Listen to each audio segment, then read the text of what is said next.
meus irmãos, passando aqui mais uma vez para deixar para vocês uma reflexão da palavra de Deus.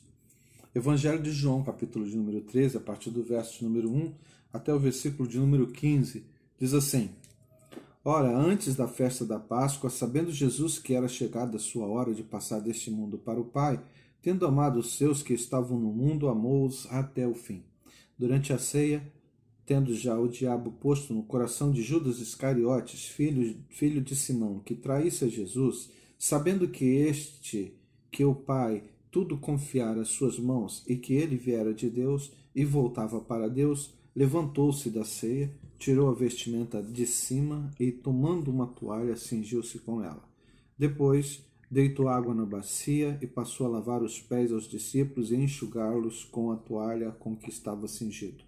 Aproximou-se, pois, de Simão, e este lhe disse: Senhor, se tu me lavas os pés a mim, por que me lavas os pés? Respondeu-lhe Jesus: O que eu faço, não o sabes agora. Compreendeu-lo-ás depois. Disse-lhe Pedro: Nunca me lavarás os pés. Respondeu-lhe Jesus: Se eu não te lavar, não tens parte comigo. Então Pedro lhe pediu: Senhor, não somente os pés, mas também as mãos e a cabeça. Declarou-lhe Jesus: Quem já se banhou não necessita de lavar senão os pés. Quanto ao mais, está todo limpo. Ora, vós estáis limpos, mas não todos. Pois ele sabia quem era o traidor. Foi por isso que disse: Nem todos estáis limpos. Depois de lhes ter lavado os pés, tomou as vestes e, voltando à mesa, perguntou-lhes: Compreendeis o que vos fiz? Vós me chamais o Mestre e o Senhor e dizeis: Bem, porque eu sou. Ora, se eu, sendo o Senhor e Mestre, vos lavei os pés, também vós deveis lavar os pés uns dos outros. Porque eu vos dei o exemplo, para que, como eu vos fiz, façais vós também.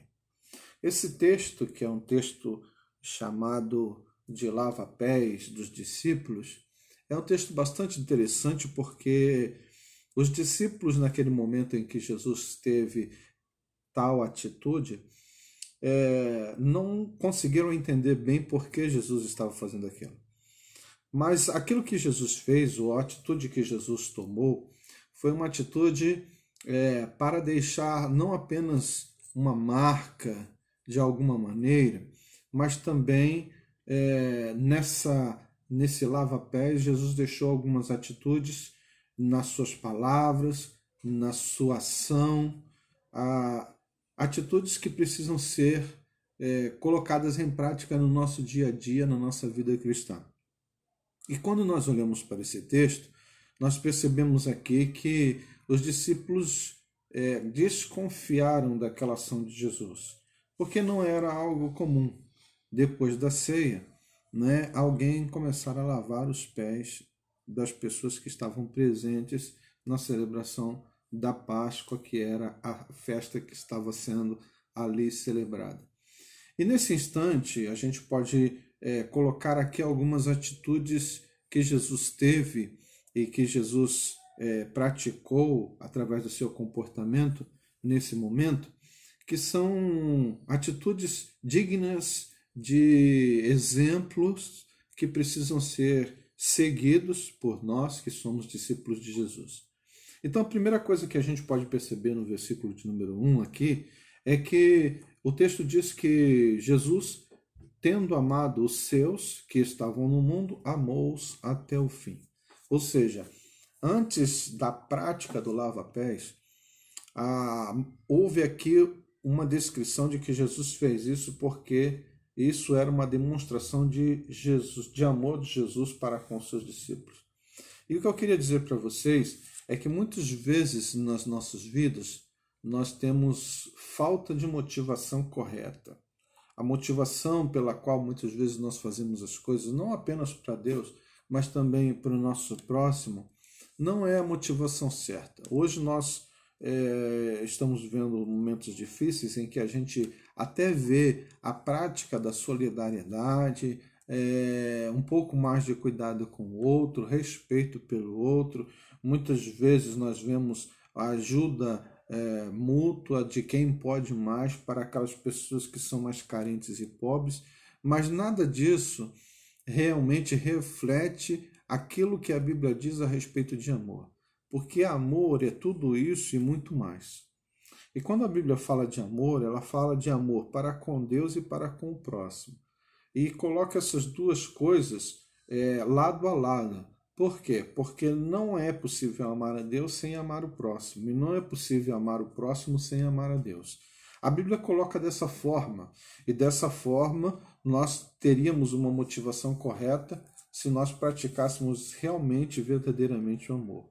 Mas muitas vezes tem sido difícil. Porque quando nós olhamos para o nosso próximo, nós muitas vezes olhamos apenas para os defeitos, para os erros que as pessoas têm, nós julgamos isso e muitas vezes nós nos afastamos das pessoas, nós não queremos ajudar as pessoas. Muitas vezes também no mundo pós-moderno dos dias de hoje a gente só pensa em nós mesmos, nas nossas necessidades, nas nossas dificuldades, é sempre o eu à frente de tudo. E não existe hoje muito tempo para a gente olhar para o próximo, para amar o próximo. Às vezes também não existe nem amor a Deus.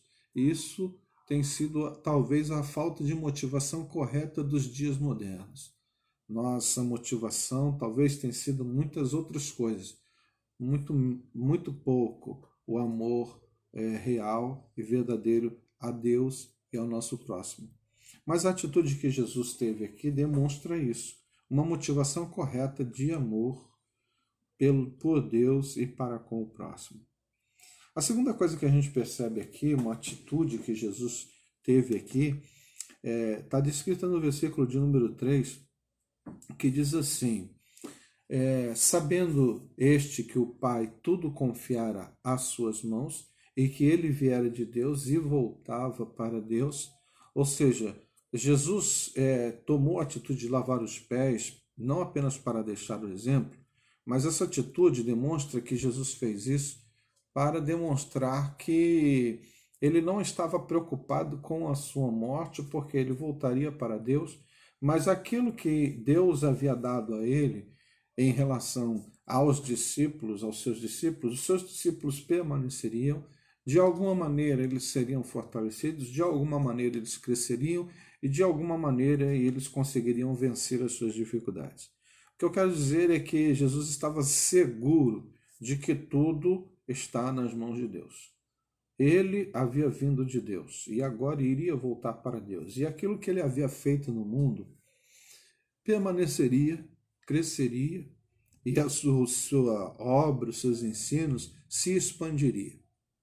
E muitas vezes eu queria colocar isso em contraponto à nossa atitude em relação às nossas vidas e às dificuldades que se apresentam muitas vezes, sejam elas no campo da igreja, no campo profissional, na nossa família. A gente tem essa vida aqui, mas a vida é passageira e tudo aquilo que a gente faz aqui, constrói aqui, fica por aqui mesmo. O grande problema, muitas vezes, é que a gente acha que tudo depende de nós e que as coisas que a gente faz não têm muito valor e vão logo se passar. Ou seja, nós não temos muita segurança de que tudo está nas mãos de Deus e que Deus cuidará de tudo e tudo ficará bem. Às vezes a gente até diz que tem fé nisso, mas muitas vezes a gente duvida desse cuidado de Deus. E eu queria dizer para você que a Bíblia é muito clara quando ela diz o seguinte, que não cai um fio de cabelo da nossa cabeça sem que Deus permita. Ou seja, Deus cuida de tudo. Deus cuida de todos. E Deus sabe muito bem o que pode fazer e o que vai acontecer. E ele diz uma coisa interessante, que nós construímos sobre a pedra fundamental que é Jesus Cristo sempre uma obra. Nós construímos às vezes uma obra de palha, às vezes uma obra de madeira, mas às vezes uma obra de pedras preciosas, de ouro, de prata. No último dia, diz o apóstolo Paulo escrevendo aos Coríntios, que essa obra será provada pelo fogo e nós receberemos galardão de acordo com aquilo que nós fizemos. Ou seja, mesmo que tenha sido uma obra feita de madeira, mesmo que tenha sido uma obra feita de palha, sempre fica alguma coisa que vai ser recompensada por Deus. Inclusive, escrevendo a primeira carta aos Coríntios, no capítulo de número 15, o apóstolo Paulo diz lá uma palavra que deve ser sempre lembrada. Sede firmes e constantes, sempre abundantes na obra do Senhor, sabendo que o vosso trabalho não é vão no Senhor. Então nós precisamos ter segurança de que Deus está no controle de tudo e de todos e que tudo será realmente cuidado por Deus. A terceira coisa que eu queria colocar para vocês está nos versículos 4 e 5, quando Jesus Cristo começa a lavar os pés dos discípulos. Veja que Jesus botou água na bacia e começou a lavar os pés dos discípulos e enxugar com uma toalha. Quando a gente percebe isso, a gente vê aqui a atitude de Jesus, mesmo sendo filho de Deus, mesmo tendo esvaziado de si mesmo, se tornado servo, humilhou-se. Daqui mais um pouquinho ele iria enfrentar a morte na cruz, e a gente sabe que Jesus Cristo enfrentou a morte pela pena capital na crucificação, e que isso era feito apenas para os bandidos mais cruéis da época, mas Jesus Cristo se humilhou a tal ponto, nos dando exemplo de serviço. Ou seja, nós estamos muitas vezes aqui neste mundo para servir as pessoas, para servir a Deus. E nós muitas vezes perdemos esse foco no caminho. Nosso objetivo muitas vezes tem sido outro objetivo que não seja o serviço, nem a Deus e nem ao próximo. Quantas pessoas têm vivido a sua vida hoje baseado em outros propósitos, outros objetivos, focados em outras coisas? A pergunta que eu faço para você nessa noite é: será que você tem servido a Deus? Será que você tem usado a sua vida para servir ao seu próximo? Como você tem usado a sua vida? No que você tem gasto o seu tempo, a sua inteligência, né? Como você tem usado a sua vida? Para abençoar outras pessoas ou para abençoar somente a si mesmo, vivendo só para as suas coisas ou cuidando apenas da sua própria vida? É uma coisa para pensar. Jesus Cristo viveu aqui nesse mundo e nos deixou um exemplo de serviço. Por fim, a última coisa que eu vejo nesse texto está nos versículos 12 a 15, né? Onde Jesus Cristo ele justamente diz isso, que ele está fazendo isso, lavando os pés, né? E mesmo sendo o Senhor e o Mestre, mas ele está fazendo isso para deixar um exemplo. E o que eu queria colocar para você é de que nós precisamos, olhando para esse texto, manter o nosso objetivo. Seria a última atitude que Jesus teve, não só aqui, mas o que ele diz aqui se reflete por toda a sua vida, ou seja, a gente sabe que Jesus Cristo viveu aqui nesse mundo, pregando, ensinando, e ele manteve essa atitude durante toda a sua vida, todo o seu ministério. Isso quer dizer que Jesus teve um objetivo e ele cumpriu com esse objetivo. Ele veio aqui para morrer na cruz. Enquanto isso não aconteceu, ele falou sobre isso, pregou sobre isso. Ele ensinou outras coisas, sim, mas sempre mantendo o seu objetivo em foco e cumpriu com o seu objetivo. Eu queria dizer para vocês que muitas vezes como igreja e às vezes como cristãos mesmos que nós somos, nosso objetivo ele se perde ao longo do tempo, né? Em muitos momentos da nossa vida cristã, o objetivo que devia ser imitar a Cristo durante a vida e viver ou tentar viver como Cristo viveu, ou pelo menos chegar perto disso, né? Muitas vezes tem sido deixado de lado e a gente muda de foco muito rápido e perde esse objetivo de conseguir cumprir isso. Jesus Cristo morreu, ressuscitou, apareceu aos seus discípulos e deixou muito claro o seguinte: ide por todo o mundo, pregai o evangelho a toda a criatura, batizando em nome do Pai, do Filho e do Espírito Santo. No entanto, a gente faz muitas coisas, menos essas. A gente deixa de falar de Jesus, a gente deixa de ensinar aquilo que Jesus Cristo ensinou para as pessoas e a gente deixa de ser igreja, na verdade, deixa de cumprir a missão que Jesus Cristo veio e cumpriu, mas que ficou de ser propagada e proclamada por nós que somos a Igreja de Cristo. E muitas vezes nós estamos muito aquém desse objetivo. E nós precisamos voltar ao objetivo, retornar ao objetivo, que é o objetivo principal, não só da igreja, mas o nosso pessoal. Quantas pessoas que você conhece estão longe de Deus, longe de Jesus, longe do Evangelho, e você muitas vezes nem se apercebeu disso. Que nessa noite você possa pensar um pouco a respeito dessas atitudes que Jesus teve no seu ministério, teve nesse momento aqui de João, capítulo 13, e possa pensar na sua vida como cristão. Que Deus abençoe você, que você tenha um final de domingo abençoado, uma semana abençoada, que Deus te proteja e te guarde, tá? É o meu desejo. Eu vou terminar orando nesse instante.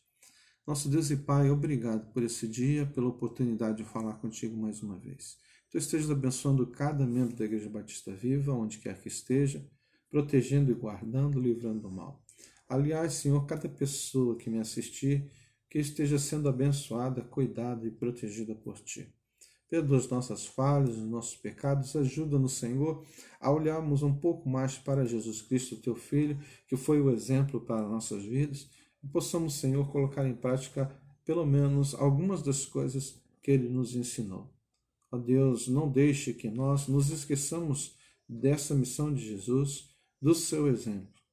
Em nome de Jesus nós te pedimos essas coisas. Amém.